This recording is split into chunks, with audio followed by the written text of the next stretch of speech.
भूतेर्महद्भिर्य इमा पुरो विभुः निर्मायशेते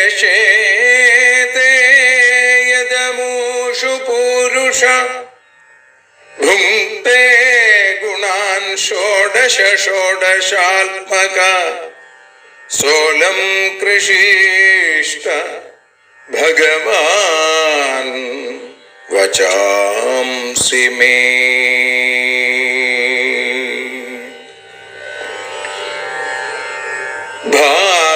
ഭാഗവതത്തെ അറിയാൻ ഈ ഭാഗവതത്തിൽ അലിയാൻ, ഭാഗവതത്തെ അറിയാൻ ശ്രീമദ് ഭാഗവതത്തിൽ അലിയാൻ, ലക്ഷ്യമതും മാത്രം ഹരിയിൽ ഭക്തിയുണർത്തും സംഗീതം ഹരിനാമലഹരി സൗഭാഗ്യം. ഭാഗവതത്തെ അറിയാൻ ഭാഗവതത്തിൽ അലിയാൻ.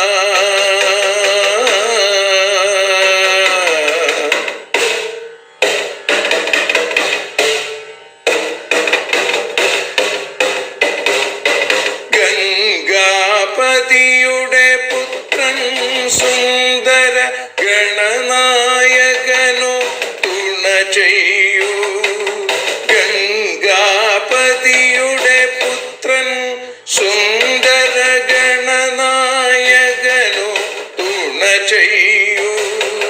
വീണയിൽ സംഗീത സാഗരം തീർക്കുന്ന വാണീദേവിയും കാക്കേണേ എന്നിൽ ഭാഗവത കഥ നിറയേണേ. ഭാഗവതത്തെ അറിയാൻ ഭാഗവതത്തിൽ അലിയാൻ.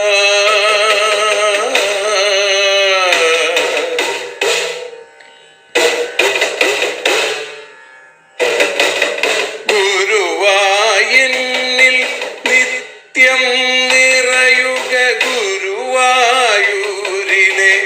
ശ്രീകൃഷ്ണ.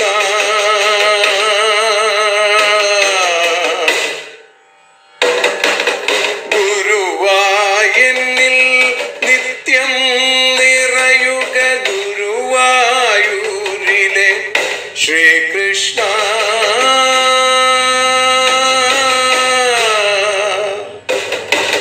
ഹരേ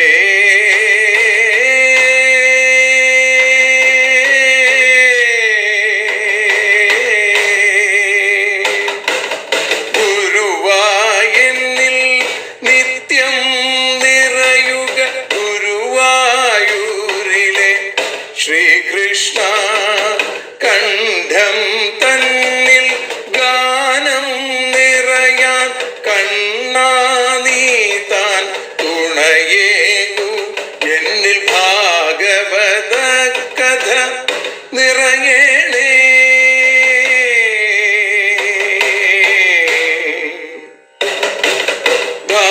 ഭാഗവതത്തെ അറിയാൻ ഭാഗവതത്തിൽ അലിയാൻ.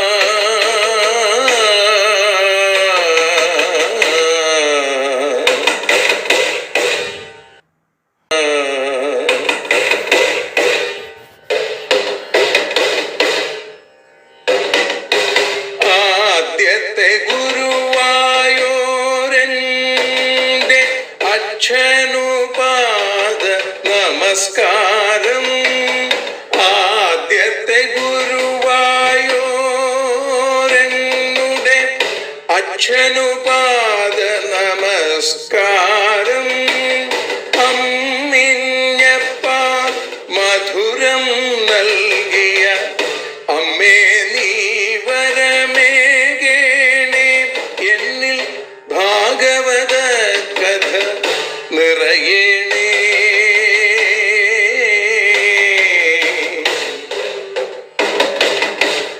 ഭാഗവതത്തെ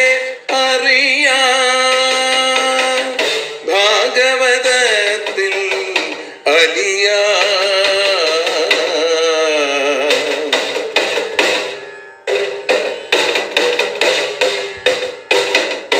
ശ്രീഹരി തന്നുടെ കഥകൾ നിറയും ശ്രീമദ് ഭാഗവത സ്മൃതിയിൽ, ശ്രീഹരി തന്നുടെ കഥകൾ നിറയും ശ്രീമദ് ഭാഗവത സ്മൃതിയിൽ, ശ്രീകൃഷ്ണാനിൻ കീർത്തനമലരുകൾ ശ്രീപാദത്തിൽ അർച്ചിക്കാം. എന്നിൽ ഭാഗവത കഥ നിറയേണേ.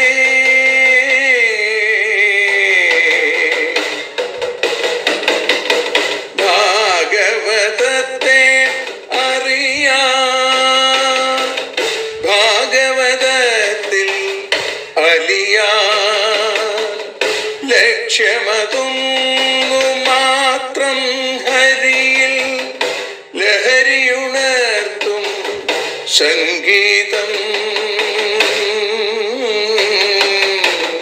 ഭക്തിയുണർത്തും സാഫല്യം, ഭക്തിയുണർത്തും സൗഭാഗ്യം. ഭാഗവതത്തെ അറിയാൻ,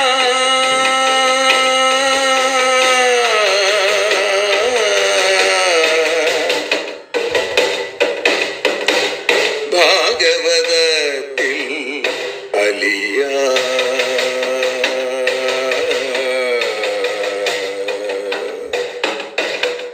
ഭാഗവതത്തിൽ അലിയാൻ.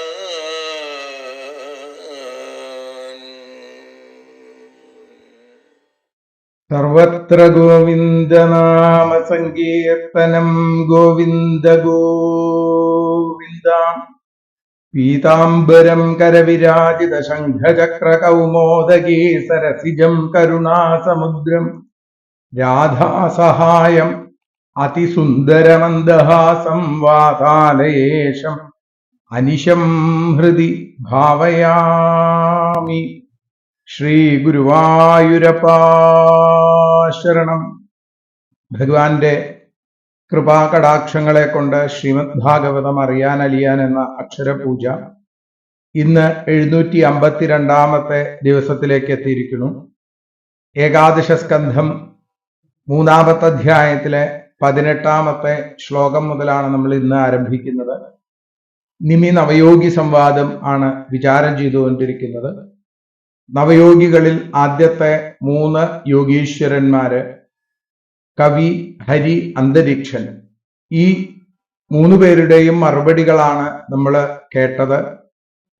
അതിൽ അന്തരീക്ഷൻ മായയെക്കുറിച്ച് പറഞ്ഞപ്പോ ഈ മായയിൽ നിന്ന് രക്ഷപ്പെടാൻ എന്താണ് വഴി എന്ന് ഒരു സംശയം അന്തരീക്ഷൻ തന്നെ ചോദിച്ചു. കിംഭൂയ ശ്രോതുമിച്ഛസി, ഇനി എന്താണ് കേൾക്കാൻ ആഗ്രഹിക്കുന്നത് എന്ന് ചോദിച്ചപ്പോഴാണ് പറഞ്ഞത് മായയെ എങ്ങനെ മറുകര കടക്കാനായിട്ട് സാധിക്കും എന്നുള്ള ചോദ്യത്തിന് മറുപടിയായി പ്രബുദ്ധൻ എന്ന യോഗീശ്വരൻ പറയാനായിട്ട് ആരംഭിക്കുകയാണ്. പ്രബുദ്ധൻ പറയുന്നു, കർമാണ്യാരഭമാണാനാം ദുഃഖഹത്യൈ സുഖായ ച പശ്യേൽ പാകവിപര്യാസം മിഥുനീചാരിണാം നൃണാം. ദുഃഖഹത്യൈ, ദുഃഖത്തെ ഇല്ലാതെയാക്കാനും, സുഖായ ച സുഖമുണ്ടാവാനും, കർമാണി ആരഭമാണാനാം കർമ്മങ്ങളെ ആരംഭിച്ചും കൊണ്ട്, മിഥുനീചാരിണ ദാമ്പത്യം സ്വീകരിച്ചു കൊണ്ടിരിക്കുന്ന മനുഷ്യർക്ക്, നൃണാം പാകവിപര്യാസം പശ്യേൽ അവർക്കുണ്ടാകുന്ന ഫലവൈപരീത്യത്തെ കാണണം എന്നാണ്. ദുഃഖമില്ലാതെയാവാനും സുഖം ഉണ്ടാകാനും വേണ്ടിയാണ് ചെയ്യുന്നതെങ്കിലും സുഖമുണ്ടാകുന്നില്ല എന്ന് മാത്രമല്ല, പലപ്പോഴും ദുഃഖം ഉണ്ടാവുകയും ചെയ്യുന്നു. നമ്മള് ആ തൃതീയ സ്കന്ധത്തിൽ അത് കേൾക്കുകയുണ്ടായി. സുഖായ കർമാണി കരോതി ലോകഃ എന്ന് വിതുരമഹാശയൻ മൈത്രേയ മഹർഷിയുടെ മുമ്പിൽ അവതരിപ്പിക്കുന്നുണ്ട്. എല്ലാവരുടെയും ഉദ്ദേശം സുഖമുണ്ടാവുക എന്നുള്ളതാണ്, ദുഃഖമില്ലാതിരിക്കുക എന്നുള്ളതാണ്.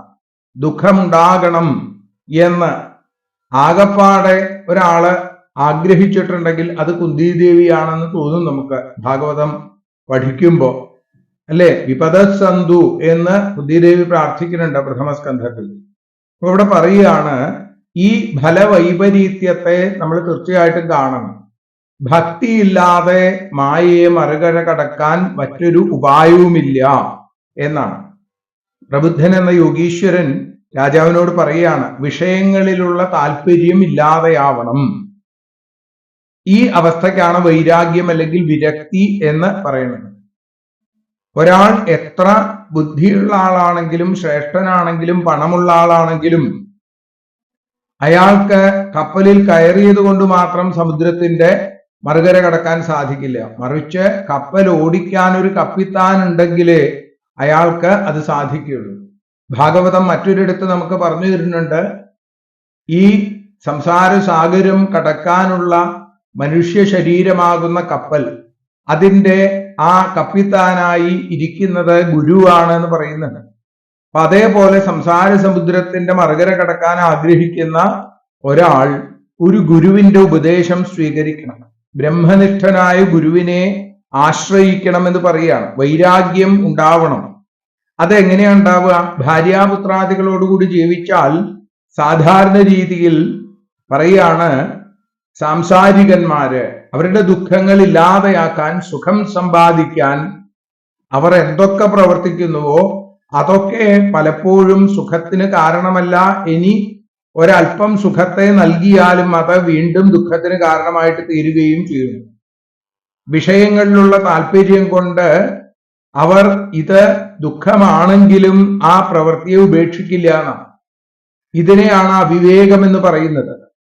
മൂഢന്മാരായിട്ടുള്ള ആളുകള് വിഷയത്തെ ആഗ്രഹിച്ചും കൊണ്ട് കർമ്മങ്ങൾ ചെയ്യണു, ദുഃഖം അനുഭവിക്കണു, വീണ്ടും അതേ കർമ്മം തന്നെ ചെയ്യണു.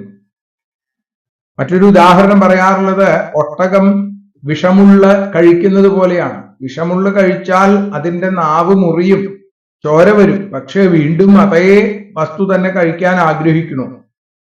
അപ്പോ ദുഃഖികളായിരിക്കുന്ന ഈ അനുഭവം തനിക്കും ഉണ്ടാവുന്നുണ്ടോ എന്ന് ആലോചിച്ച് നല്ലപോലെ ഉറപ്പിക്കണം എന്നാണ്. ഇച്ഛ അനുസരിച്ച് ഫലം സിദ്ധിക്കുമെങ്കിൽ, നമ്മുടെ ആഗ്രഹമനുസരിച്ച് കാര്യങ്ങളൊക്കെ നടക്കുമെങ്കിൽ ഈ ലോകത്ത് ദുഃഖം എന്നൊന്നും ഉണ്ടാവില്ല. കാരണം എല്ലാവരും സുഖമാണ് ആഗ്രഹിക്കുന്നത്. അപ്പൊ ഫലപ്രാപ്തിക്ക് ഇച്ഛ മാത്രം കൊണ്ട് കാര്യമില്ല എന്നാണ്. ഇച്ഛാശക്തിയെയും അതിക്രമിക്കുന്ന ഈശ്വര ശക്തി, അപ്പോ അതിനെ, ആ ഈശ്വര ശക്തി അതിനെ ബാധിച്ചാൽ ഇച്ഛ സാധിതമാവും. മറിച്ചായാലോ? അപ്പോ ഈ ഇച്ഛാശക്തിയെയും അതിക്രമിക്കുന്ന ഒരു ശക്തി, അതിനെ ആ ഉദ്ദേശിച്ച ഗുണം കിട്ടണമെങ്കിൽ നല്ല വിവേകം വേണമെന്നാണ്. വിചാരം ചെയ്യണം, വിവേകം വേണം, വികാരങ്ങൾക്ക് അടിമപ്പെടാതിരിക്കണം. ലോകത്തിൽ സ്വാനുഭവത്തിൽ നിന്നുണ്ടായ പരിചയം കൊണ്ട് മാത്രമേ ഈ വിവേകത്തെ വർദ്ധിപ്പിക്കാൻ ഒരാൾക്ക് സാധിക്കുകയുള്ളൂ.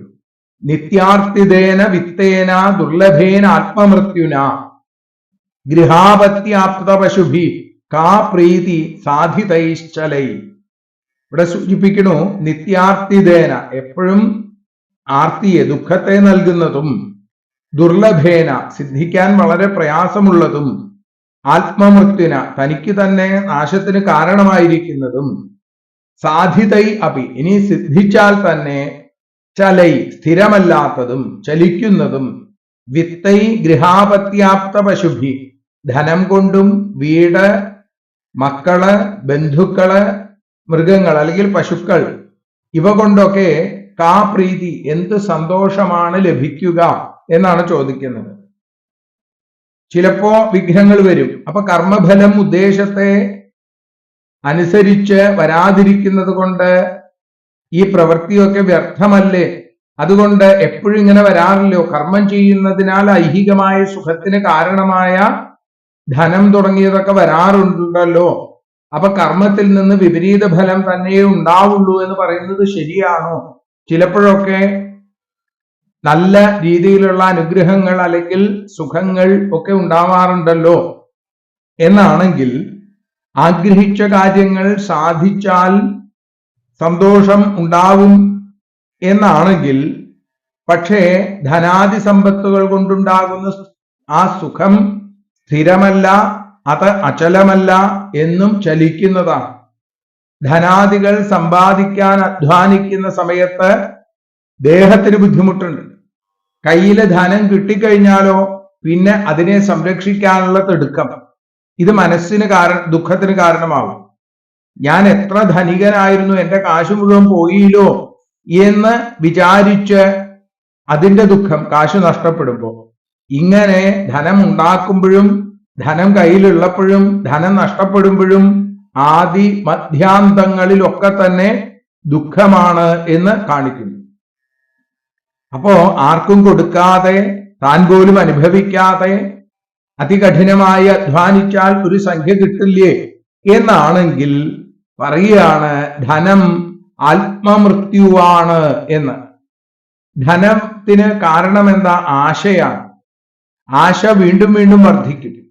ആശാനുസരണം സിദ്ധിക്കാത്തതായ ദുഃഖം സമ്പാദിക്കാനുള്ള അധ്വാനവും ഈ ജീവിതത്തിൽ ഉണ്ടാവും. പരമപുരുഷാർത്ഥത്തിലേക്ക് എത്താൻ വേണ്ടിയിട്ടാണ് ഈ ശരീരം നമുക്ക് ഈശ്വരൻ തന്നേക്കുന്നത്. പക്ഷേ ആ ശരീരം അകാല മൃത്യുവിനിരയാവും. നോക്കൂ, ഒരാളുടെ കയ്യിൽ ധനം ഇരിക്കണു. ആ ധനം അപഹരിക്കാൻ വരുന്ന കള്ളന്മാരുടെ അക്രമത്തിനും നമ്മൾ പാത്രമായി എന്ന് വരാം. ചിലപ്പോ നമ്മുടെ ജീവൻ തന്നെ നഷ്ടപ്പെട്ടു എന്ന് വരാം. ഇതേപോലെ തന്നെയാണ് ഗൃഹം, ഭാര്യ, മക്കൾ, സകല വസ്തുക്കളും അധികകാലം നിലനിൽക്കില്ല. അത് നിത്യമല്ല, അത് അനിത്യമാണ്.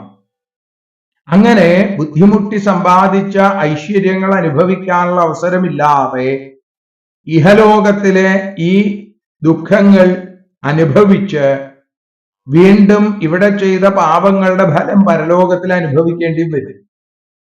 അപ്പോ അധ്വാനത്താൽ സിദ്ധിക്കുന്നതാണെങ്കിൽ പോലും ധനം കൊണ്ടുള്ള സുഖം നിത്യമല്ല എന്നാണ്.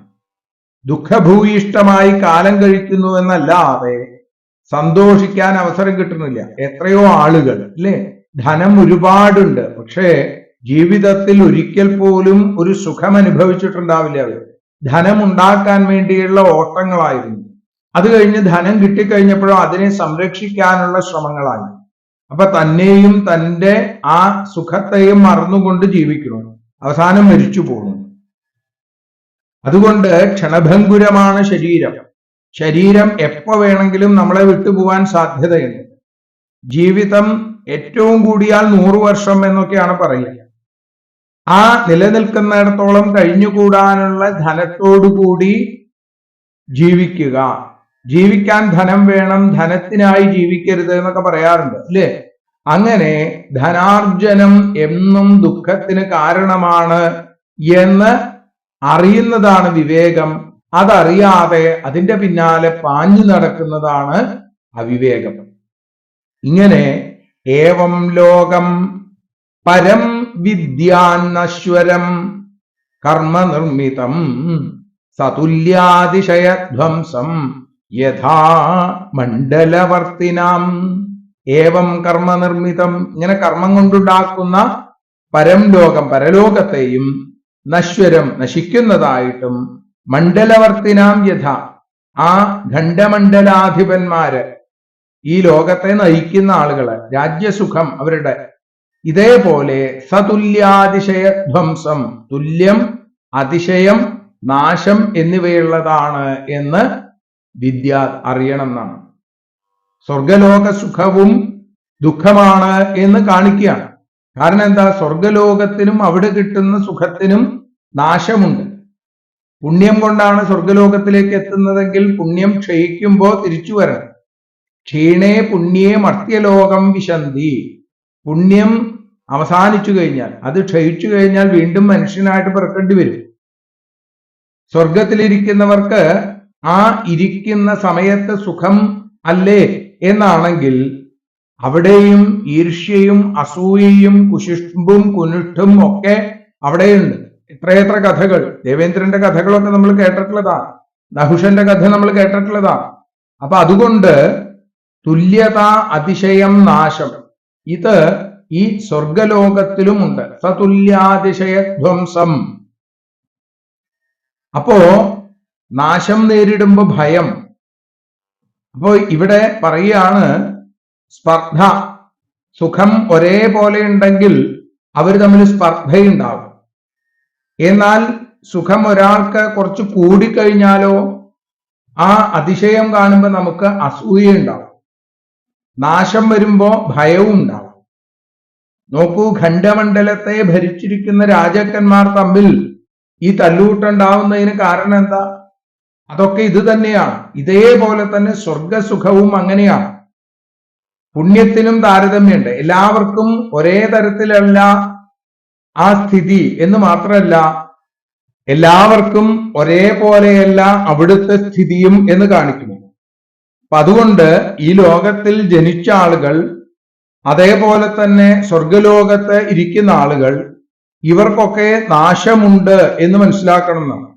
അപ്പൊ സ്വർഗസുഖങ്ങൾ ആഗ്രഹിച്ചുകൊണ്ട് കർമ്മം ചെയ്യുന്ന രീതി നമ്മുടെ ആർഷഭാരത സംസ്കാരത്തിന് ചേർന്നതല്ല.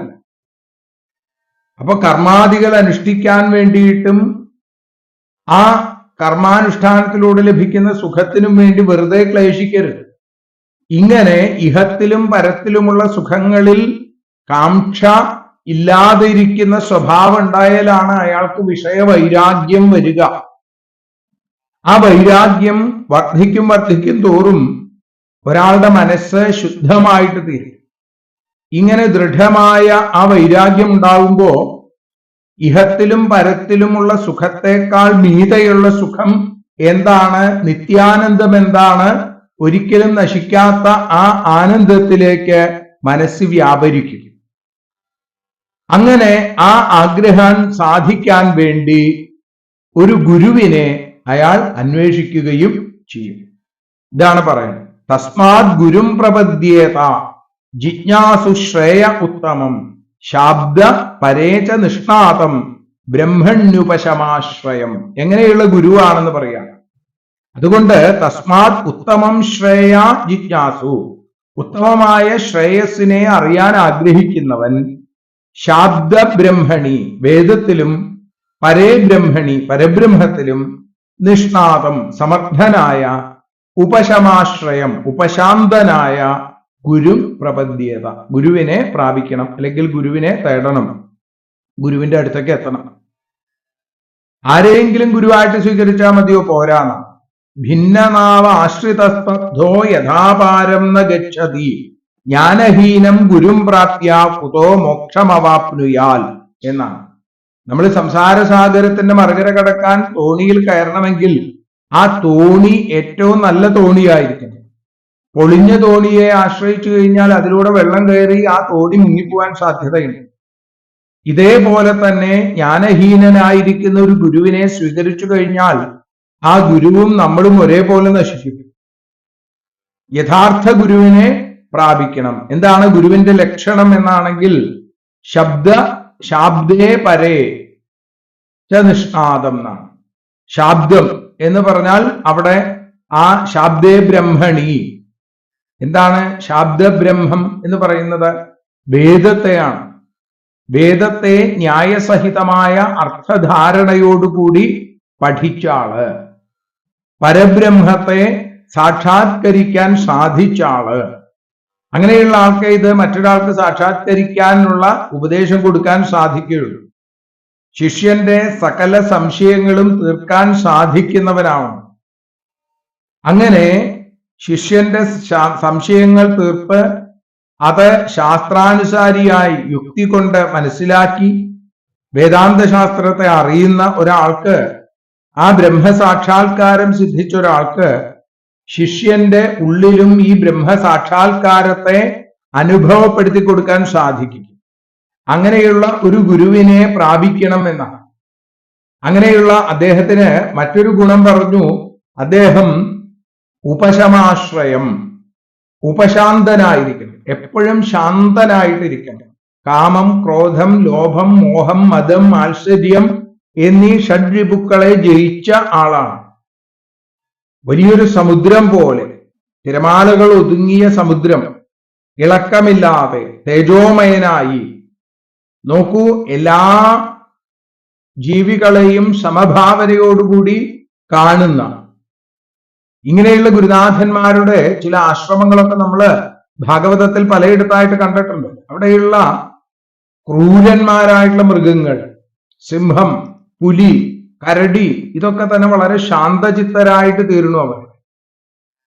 അതേപോലെ തന്നെ ഭഗവാന്റെ മാഹാത്മ്യത്തെ വർദ്ധിപ്പിക്കുന്നവനാണ്. ഭക്തിരസം ശരീരമായി ശരീരമെടുത്തു വന്നു. ആമൂലാഗ്രം, നമ്മൾ പറയാറുണ്ട് ഒരു വൃക്ഷം ആമൂലാഗ്രം മധുരമാണെന്ന് പറയുന്നത് പോലെ ഒരു ഗുരുവിന്റെ ശരീരം മുഴുവൻ മനസ്സും ശരീരവും, മനസ്സും വപുസ്സും തപസ് ചെയ്ത് ഭക്തി നിറഞ്ഞിരിക്കുന്നതാവണമെന്നാണ്. ഇങ്ങനെ ആ ഗുരു സഞ്ചരിക്കുന്ന ഈശ്വരൻ തന്നെയാണെന്നാണ്. പല ജന്മങ്ങളിൽ ചെയ്ത സുകൃതങ്ങളുടെ പരിഭാഗാവസ്ഥയിൽ മാത്രമേ നിരവധി ആളുകളുടെ മധ്യത്തിൽ നിന്നും ആ മഹാനെ നമുക്ക് കണ്ടെത്താൻ സാധിക്കുകയുള്ളൂ. സുദുർലഭനാണ്. പക്ഷേ നോക്കൂ, അവിടെ ആ ഗുരുനാഥനെ കാണുമ്പോ സമിത്പാണിം ശ്രോത്രിയം ബ്രഹ്മനിഷ്ഠം, സമിത്ത് കയ്യിലെടുത്ത് ന്യായമായ അഗ്നിഹോത്രാദികൾ നടത്തുന്നവനായി നിഷ്ക്രിയനായി ബ്രഹ്മത്തിൽ സ്ഥിതി ചെയ്യുന്ന ഗുരുവിനെ ചെന്നു കണ്ട് എന്തു വേണം? നമസ്കരിക്കണം. പരിപൂർണമായ ആത്മസമർപ്പണം വേണം. ഗുരുവിനെ തീവ്ര വൈരാഗ്യശാലികൾക്ക് മാത്രമേ കിട്ടുള്ളൂ.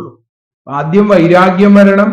വൈരാഗ്യം വന്നു കഴിഞ്ഞാൽ ആ കൈവല്യത്തിലേക്ക് നമ്മളെ കൈപിടിച്ചുയർത്തുന്ന ഗുരുവിനെ അന്വേഷിക്കുക. ഒന്നും അറിയാതെ എല്ലാം അറിഞ്ഞതായി നടക്കുന്ന ആളുകളൊക്കെ ഉണ്ട്.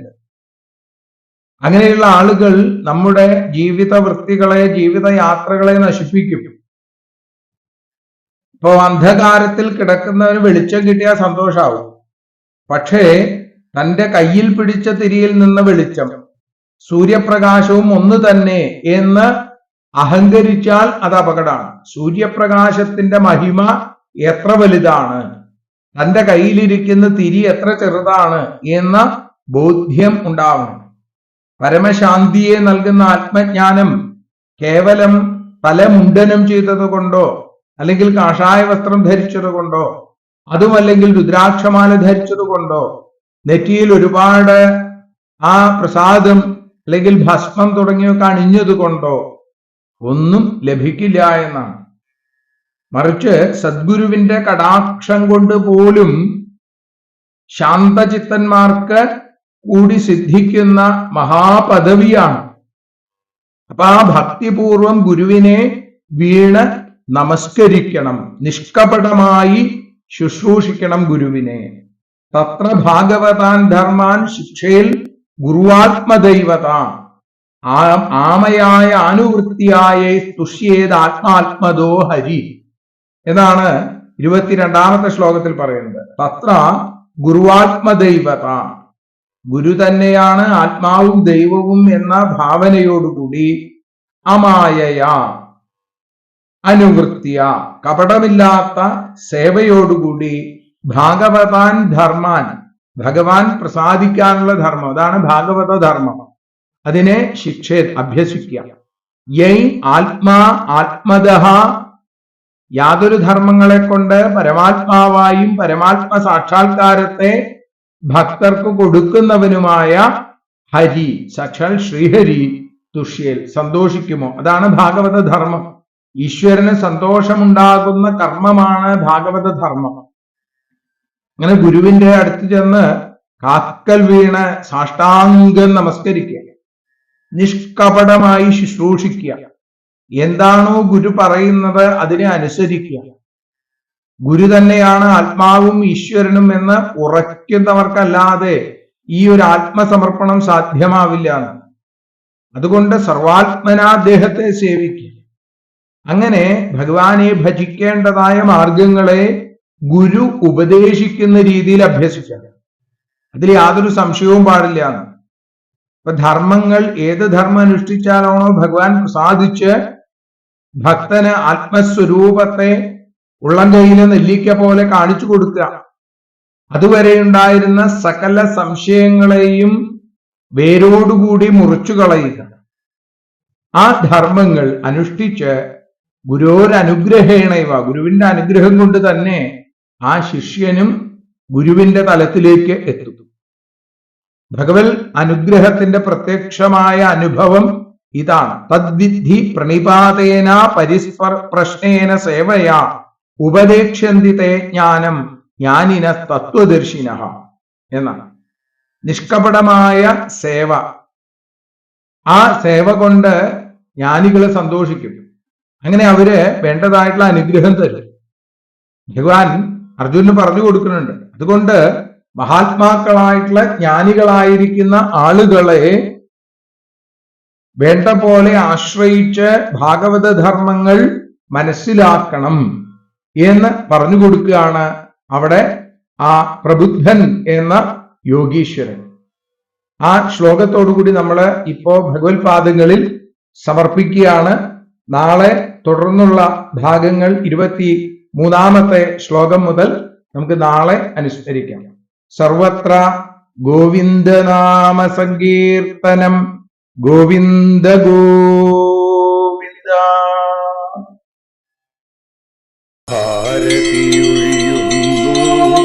ഞങ്ങൾ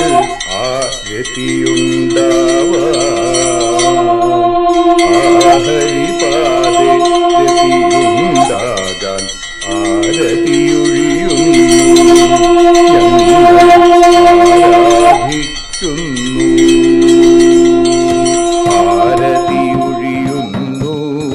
ഞങ്ങൾ ആരതിയുണ്ടാവാൻ ഹരിപാദേ രതിയുണ്ടാകാൻ ആരതിയൊഴിയുന്നു. ഞങ്ങൾ ആരാധിക്കുന്നു. ശ്രീമദ് ഭാഗവതം പുണ്യം പാവനമാം ഗ്രന്ഥം ശ്രീശുകമാമുനി പാടിയ ഗീതം നൽകുന്നു മുക്തി. സതതം നൽകിയിടും ഭക്തി. പാപികളെന്നാലും നിത്യം രക്ഷിക്കും ഗ്രന്ഥം പരമാനന്ദ സുധാരസമയമി ഹരിലീലാസാരം. നിത്യം വേദത്തിൻ സാരം. വൈരാഗ്യം ജ്ഞാനം ഭക്തി എന്നിവ നൽകിയിടും വൈകല്യങ്ങൾ തീർത്തിടുന്നൊരു സുന്ദരമാം ഗീതം നിത്യം നൽകും കൈവല്യം. കലിമലമഥനി പാപവിനാശിനി സതതം സേവയ ചെയ്യുന്നോർക്കോ സുഖകാരിണി ഗ്രന്ഥം നിത്യം നൽകും സായുജ്യം. ആരതിയൊഴിയുന്നു ഞങ്ങൾ ആരതിയുണ്ടാവാൻ. ആരതിയൊഴിയുന്നു ഞങ്ങൾ ആരതിയുണ്ടാവാൻ. ഹരിപാദേ രതിയുണ്ടാകാൻ ആരതിയൊഴിയുന്നു. ഞങ്ങൾ ആരാധിക്കുന്നു. ഞങ്ങൾ ആരതിയൊഴിയുന്നു. കണ്ണ ആരാധിക്കുന്നു.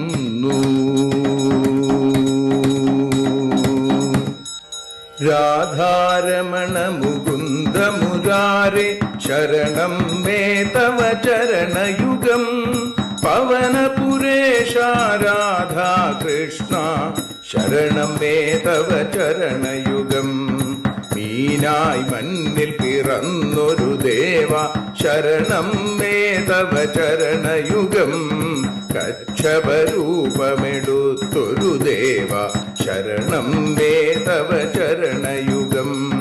സൂകരഭാവമണിഞ്ഞൊരു ദേവ ശരണം മേ തവ ചരണയുഗം. നരഹരി രൂപമെടുത്തൊരു നാഥ ശരണം മേ തവ ചരണയുഗം. വാമനനായി വിളങ്ങിയ ദേവ ശരണം മേ തവ ചരണയുഗം.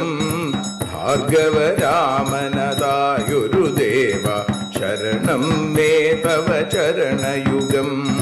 ദശരഥനന്ദനായൊരു ദേവ ശരണം മേ തവ ചരണയുഗം ബലമേറുന്നൊരു രാമനാഥ ശരണം മേ തവ ചരണയുഗം ദേവകി നന്ദന വസുദേവാത്മജ ശരണം മേ തവ ചരണയുഗം യശോദതനയാ സുന്ദര രൂപ ശരണം മേ തവ ചരണയുഗം ദ്വാരകവാസാരുക്മിണികാന്ത ശരണം മേ തവ ചരണയുഗം കലികാലത്തിൽ കൽക്കിയും നീയേ ശരണം മേ തവ ചരണയുഗം രാധാരമണ മുകുന്ദ മുരാരെ ശരണം മേ തവ ചരണയുഗം പവനപുരേശ രാധാ കൃഷ്ണ ശരണം മേ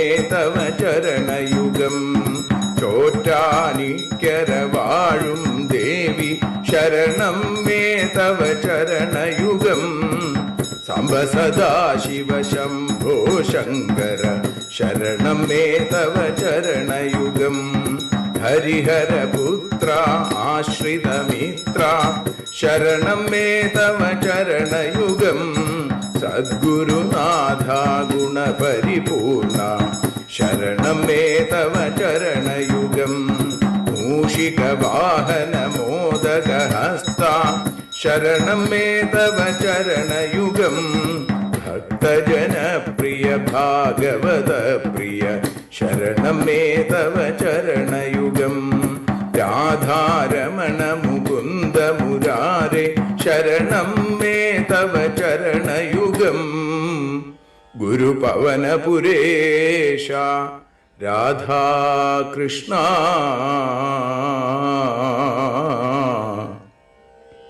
ശരണം മേ തവ ചരണയുഗം.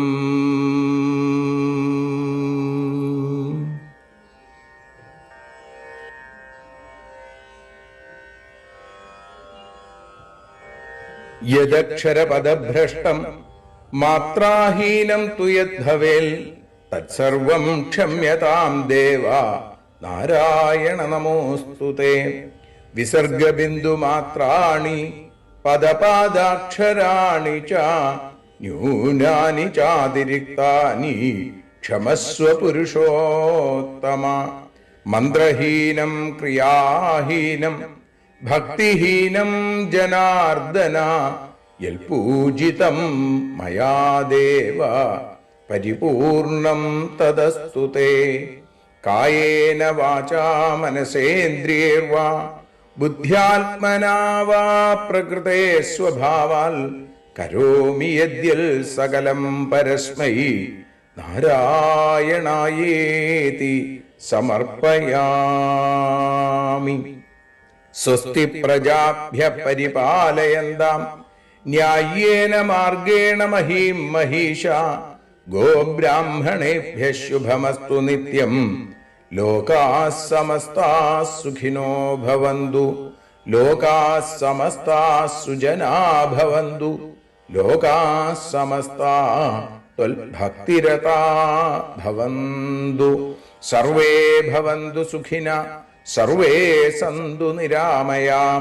സർവേ ഭദ്രാണി പശ്യന്തു മാ കശ്ചിൽ ദുഃഖഭാഗ് ഭവേൽ. അസതോ മാ സദ്ഗമയ തമസോ മാ ജ്യോതിർഗമയ മൃത്യോർമാ അമൃതം ഗമയ. ഓം ശാന്തി ശാന്തി ശാന്തി. ഹരി ഓം.